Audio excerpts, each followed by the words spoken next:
Break से पहले राना एहसान अफजल साहब ने ये कहा था कि इमरान खान साहब या उनकी पार्टी जो है वो मोदी के कंधों के ऊपर चढ़ के जो है बंदूक ना चलाएं, और अगर इमरान खान साहब को एक सज़ा मिली है तो उनको वो सज़ा भुगतनी होगी। ऑल पार्टीज़ कॉन्फ्रेंस अगर हुई या मशवरे लेने की बात हुई तो फिर उसके अंदर इमरान खान साहब की ज़्यादा ज़रूरत नहीं है। अली ज़फ़र साहब, आपका रिस्पॉन्स?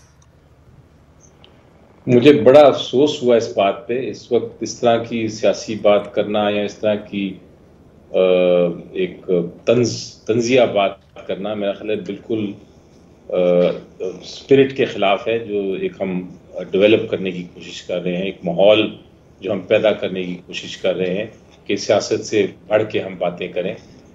उसकी खिलाफ वर्जी, बहुत सख्त किस्म की खिलाफ वर्जी की गई है अभी। पहली बात मैं ये बताऊं कि इमरान खान साहब के खिलाफ कोई सज़ा नहीं है इस वक्त। वो उनकी सज़ाएं सारी ख़त्म हो चुकी हैं। इस वक्त वो अंडर ट्रायल प्रिजनर हैं। यानी अंडर ट्रायल का मतलब है कि आपकी सज़ा नहीं है, आपके खिलाफ केसेस चल रहे हैं। तो ये कहना कि वो सज़ा याफ्ता है, वो उनको बाहर ला के तो उनकी बात नहीं सुनी जा सकती, ये बिल्कुल गलत है। नंबर 2, उन्होंने कहा कि कोई शायद NRO मांग रहे हैं हम।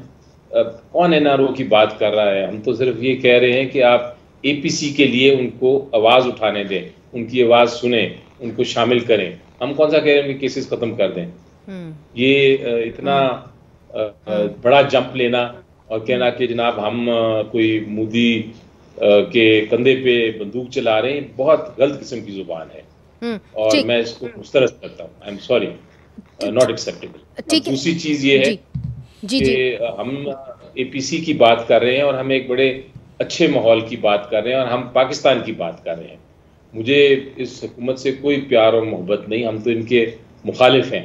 हम तो समझते हैं कि ये नाअहल हुकूमत है, ये फ्रॉड हुकूमत है। लेकिन इस वक्त ये वक्त नहीं है कहने का। इस वक्त पाकिस्तान की बात करें, सिर्फ पाकिस्तान की बात करें, क्योंकि जब तक पाकिस्तान है हम हैं, और मेरी तो जान भी हाजिर है इस मुल्क के लिए जी। अगर कोई दुश्मन हमें देख रहा है तो इस वक्त हमें ये बातें नहीं करनी कि कौन हमें पता है सजा क्यों की हुई है और केसेस क्यों हो रहे हैं खान साहब के खिलाफ। वो सारी बातें साइड पे कर दें इस वक्त। ठीक है, मगर जो आपने बात की है ना अली ज़फ़र साहब की, he is an under trial prisoner. Shaila Raza साहिबा, आपकी लीडरशिप के ऊपर, बल्कि आपके ऊपर खुद तो ये वक्त बहुत दफ़ा आ चुका हुआ है जब पाकिस्तान पीपल्स पार्टी लीडरशिप को भी जेलों में डाल दिया जाता था। कई सालों तक केसेस चलते थे, कभी प्रूव नहीं होते थे। तो आज अली ज़फ़र साहब उधर खड़े हुए हैं और कहते हैं कि जी मेरे जो लीडर हैं वो अंडर ट्रायल प्रिजनर है, उनके खिलाफ जो केसेस हैं वो ख़त्म हो चुके हुए हैं, अभी सिर्फ उनको कन्विक्शन नहीं हुई। तो फिर आप क्यों नहीं उनसे बात कर सकते? और as a prisoner you only lose your right to movement, not to speech, not to expression.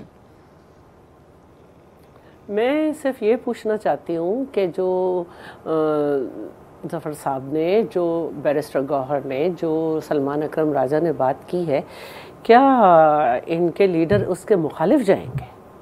उन्होंने सपोर्ट किया है पाकिस्तानी हुकूमत के ने जो पॉलिसी पाकिस्तानी फ़ौज को दी है, और उन्होंने कहा है कि हाँ पूरी आवाम के साथ वो भी हैं।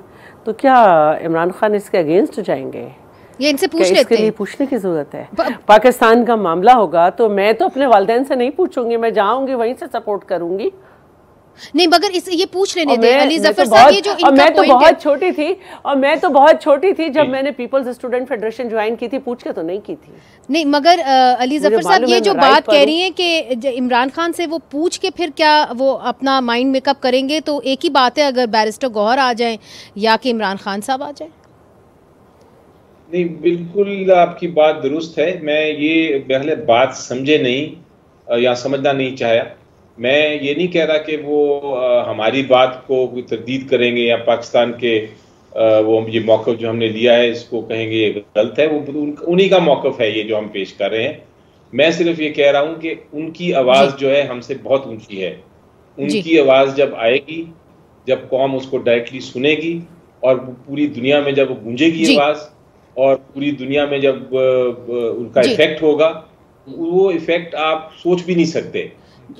ये पाकिस्तान के मकसद को पूरा करने के लिए और हिंदुस्तान के जो मौक़िफ़ है उसको ख़त्म करने के लिए ये बात ज़रूरी है। ये शैला साहिबा भी कुछ कहना चाह रही हैं आपके जवाब में। जी देखिए, मैं एक बात कह रही हूँ, उनके कॉलम्स छपते हैं, उनके ट्वीट होते हैं, वो ये सब कुछ हो सकता है। मैं ये समझती हूँ कि जब जरदारी साहब ने बेनज़ीर भुट्टो साहिबा की असैसिनेशन हुई और पाकिस्तान खप्पे कहा तो उसे कोई भूल नहीं सकता। और मैं ये भी समझती हूँ कि ये कोई नई बात नहीं है पाकिस्तान की सियासत में। आप सोचें कि आसिफ अली जरदारी साहब को 11.5 साल उन्होंने काटे थे बगैर किसी सज़ा के, और फिर जब पीटीआई की गवर्नमेंट आई फिर उन्हें फॉल्स केसेस में फिर से उठा लिया गया, फिर 2-2.5 साल निकल गए। तो ये कोई इतनी बड़ी बात नहीं है। आप हर चीज़ बोल सकते हैं, आपके कॉलम छप सकते हैं, आप ट्वीट कर रहे हैं, आपकी बातें बाहर आ रही हैं। तो ये तो पाकिस्तान का मामला है जिसकी वजह से मैं भी हूँ और तुम भी हो।